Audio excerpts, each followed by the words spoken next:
Can you imagine a CEO getting fired by his employees?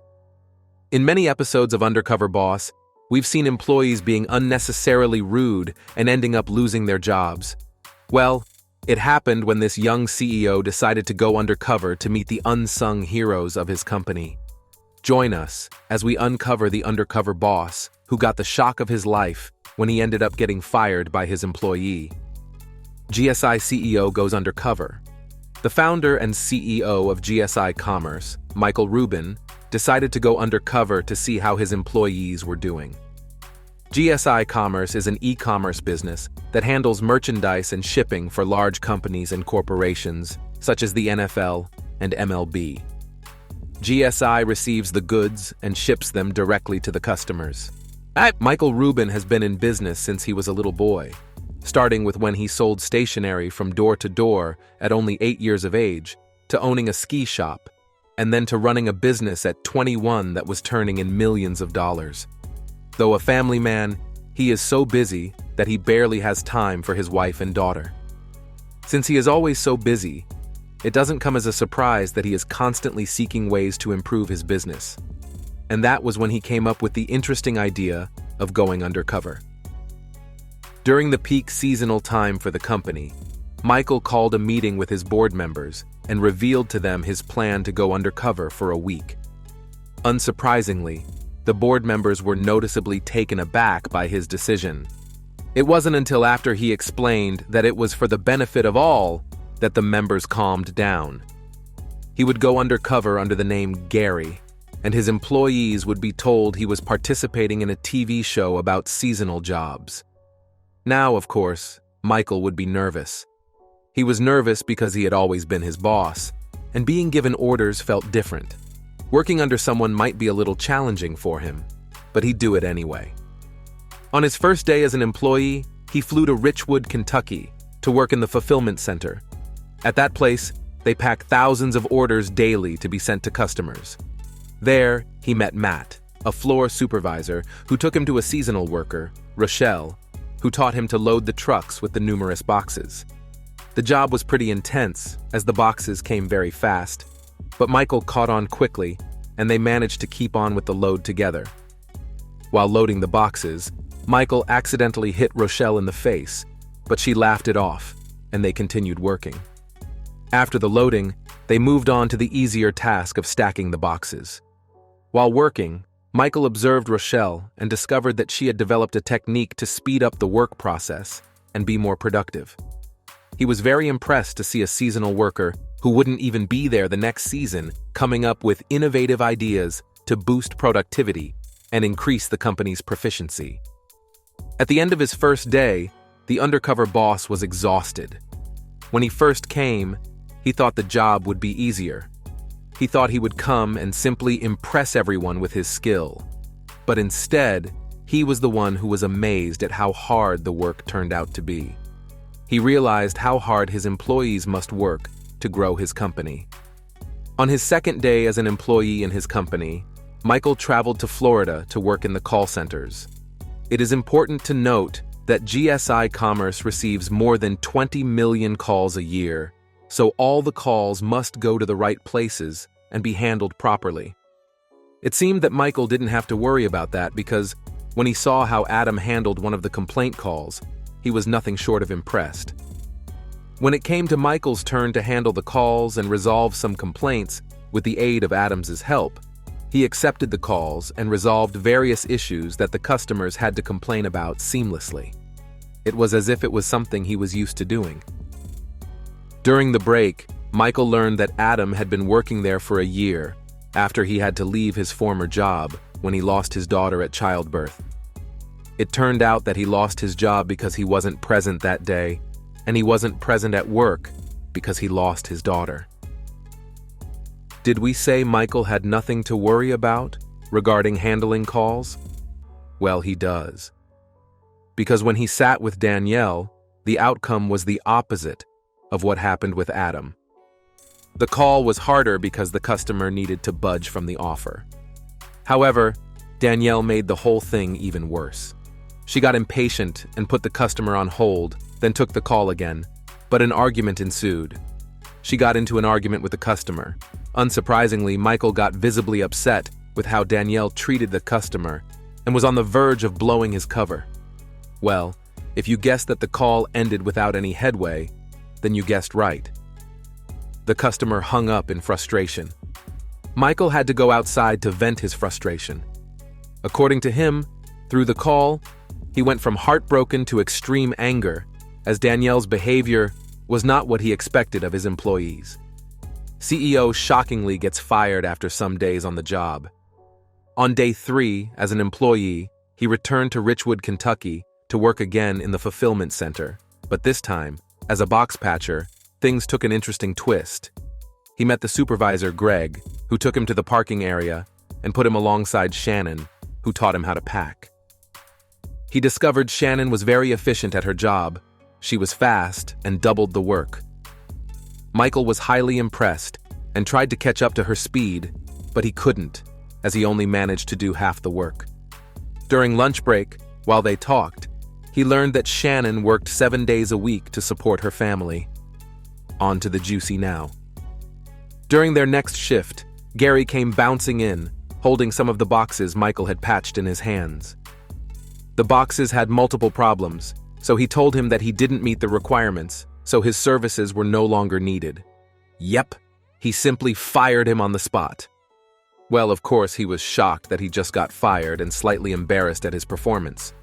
He noted how hard the job was and thanked Shannon before leaving. Though he had been fired, his time undercover was still in, so he zoomed off to another fulfillment center in Louisville, Kentucky the next day. He went there to work on a night shift, determined to do a great job this time. He met with Cameron, who showed him where the boxes were located and picked them up from the shelves. Michael made sure to follow through. During their break time, Cameron's little daughter came to visit. Because of work, Cameron didn't get to see his daughter as often as he wanted. He makes out whenever he can to spend time with her, which is why she is at his workplace. After the break, on their next shift, Michael and Cameron found themselves in a competition to see who could complete more tasks faster, and it came as no surprise when Cameron won by a huge margin. Well, at least it was fun while it lasted. Finally, Michael Rubin's time as an undercover CEO ended, and he had to return to the office as the CEO. But he had to admit that he had learned much from his time with his employees. One of the things he learned was to spend enough time with his family. He got that insight after spending some time with Adam and Cameron. It was time for the truth. The boss cammed his employees into a GSI building to reveal his true identity, and first in line was the hard-working Rochelle, who impressed him with her willingness to be efficient, even as a seasonal worker. He told her he was impressed and offered her a full-time job at the company. He called Cameron next and told him how impressed he was with his work ethic and dedication to raising his daughter correctly. He offered him a promotion in the company.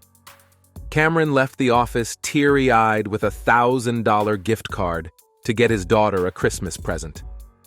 Shannon came in next, and after properly introducing himself, Michael gave her $5,000 so she could spend it on her son. Danielle came in next, and, needless to say, Michael was not happy with her. Since she had already found herself before him, she apologized.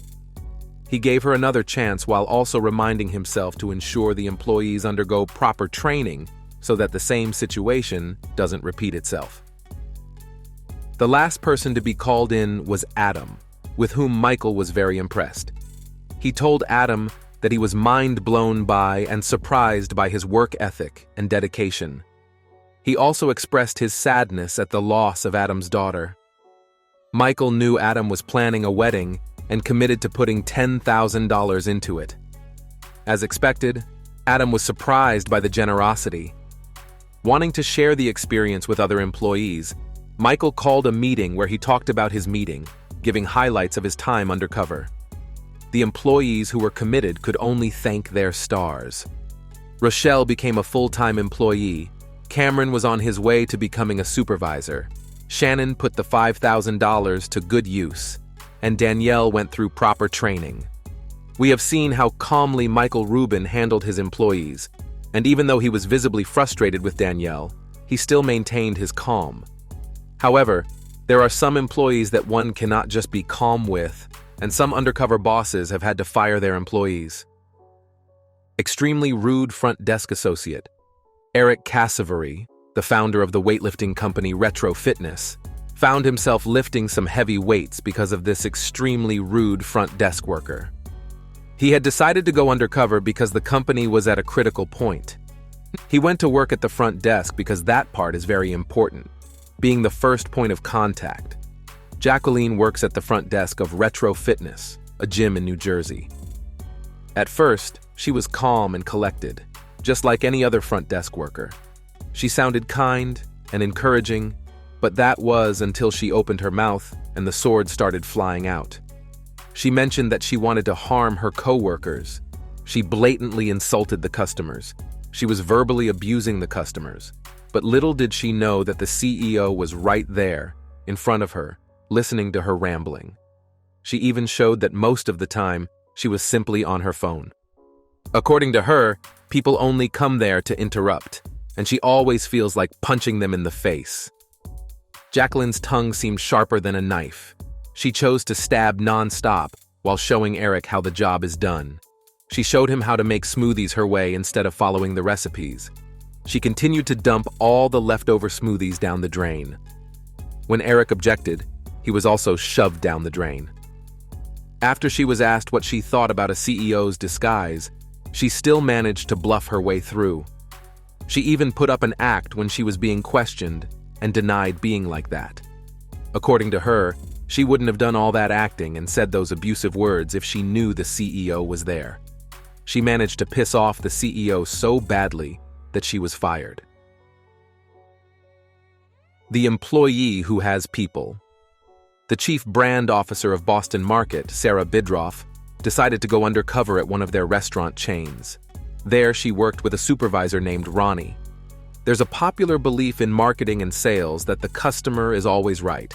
The odd thing about Ronnie is that he didn't believe the customers were right. He believes the opposite. Even though Ronnie works in a place where they deal with customers, there are customers everywhere, and his job is to serve them. However, he emphasized to Sarah that he hates them. That's right.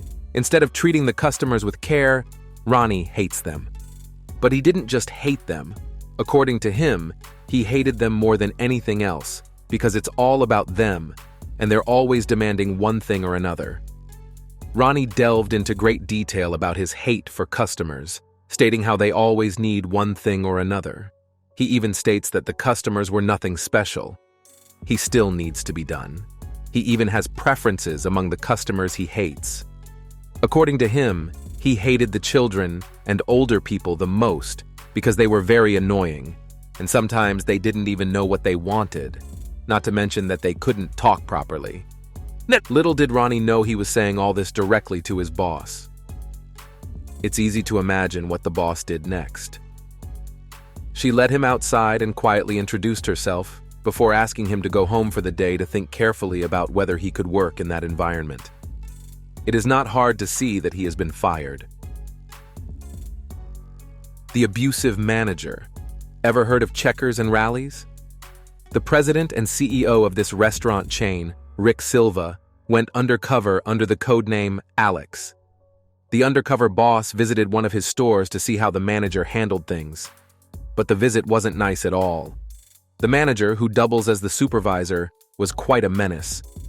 It's okay to be firm, but instead of handling things calmly, the manager kept barking out orders repeatedly, and that wasn't all.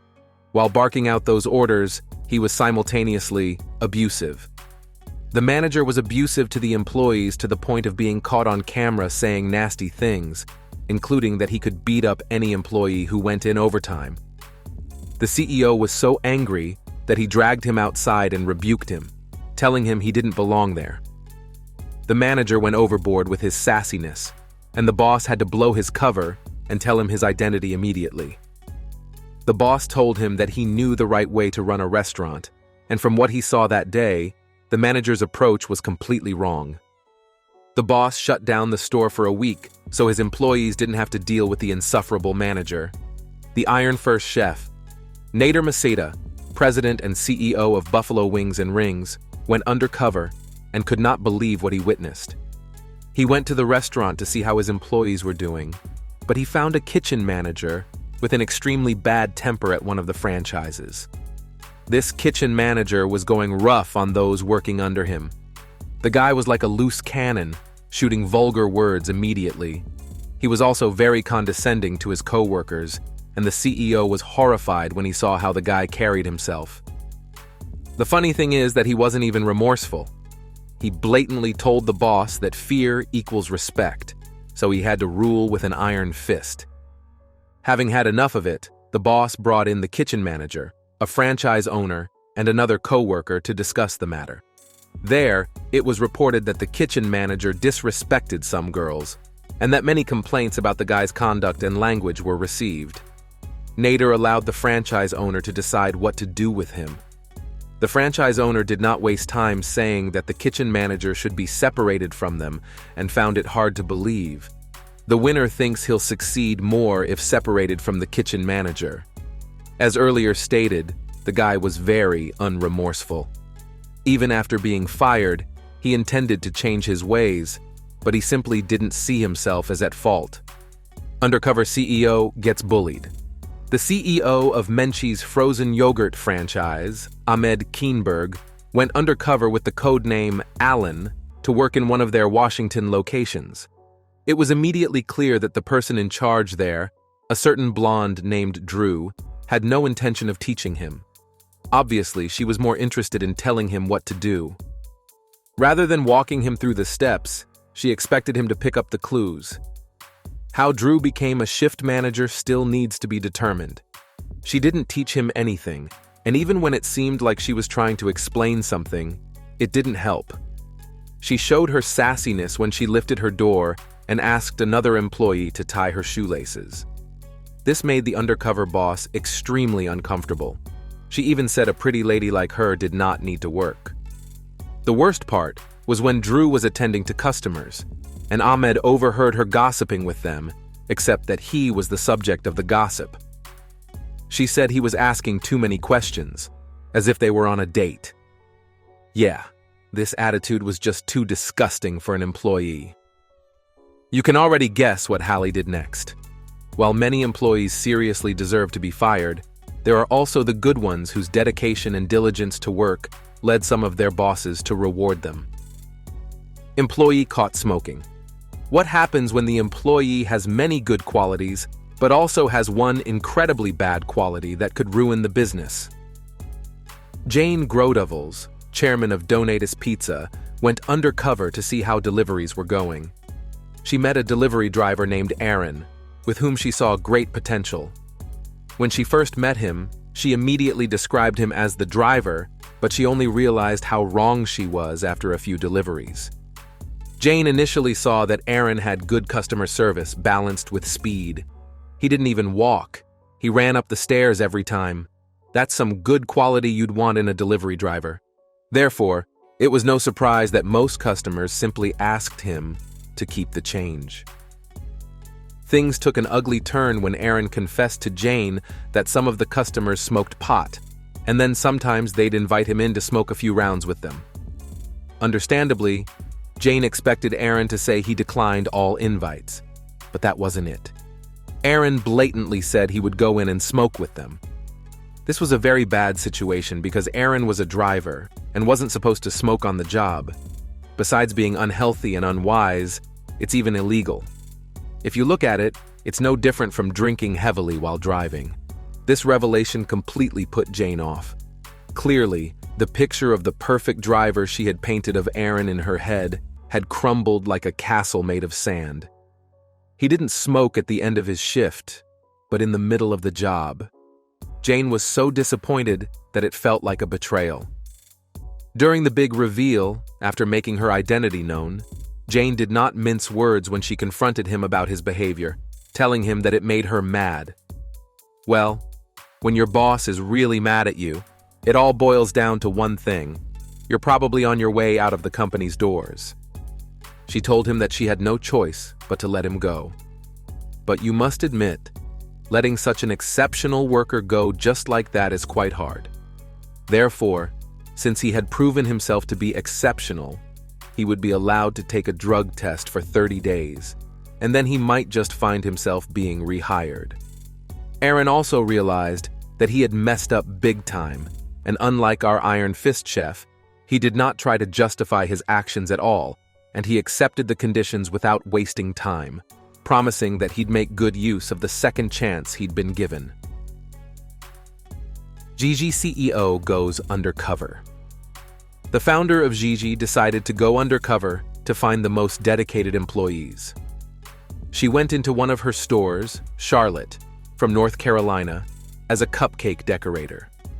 She met the cup decorator there, named Jason, but she was very surprised to not find her signature swirl in the store.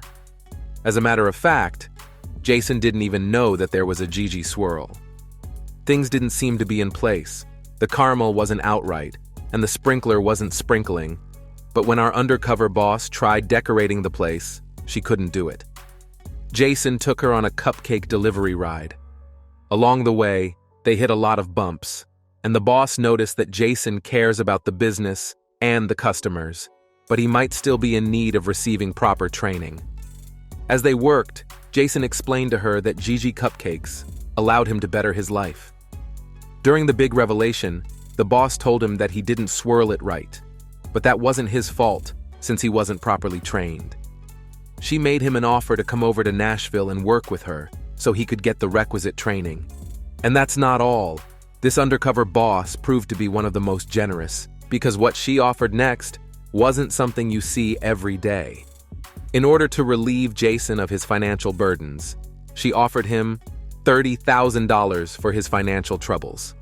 If you think that's all, you're wrong. She promised that if he continued like that, and if he kept his nose clean, she will invest in his own franchise of GSI Cupcakes. This undercover boss went to see what happened at one of their distribution centers in Groveport, Ohio, and we got to say they met some really sweet employees.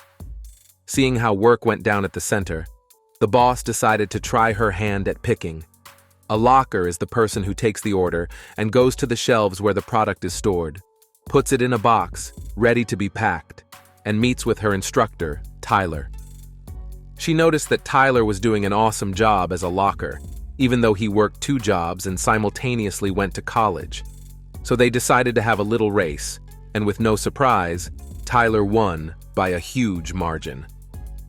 The boss noticed that Tyler was passionate about his job and took pride in everything he did. In college, he studied to be a dental hygienist and was passionate about psychology and mental illnesses.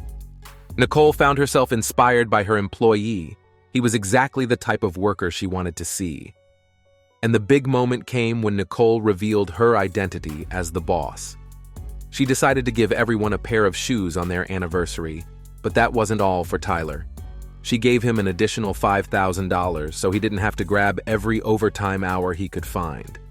If you think $5,000 is already a lot, you might want to rethink, because the boss went further and offered him $20,000 to help him with his education. Not too surprisingly, Tyler was moved to hear it and thanked the boss repeatedly. These are just a few employees who are dedicated and committed to their jobs. There are many others, and likewise, many others are simply waiting for their turn to get fired because of their self-important and bossy attitudes. What are your thoughts about this employee who fired his CEO? Let us know in the comments. Thank you for watching. Remember to like and subscribe to see more videos.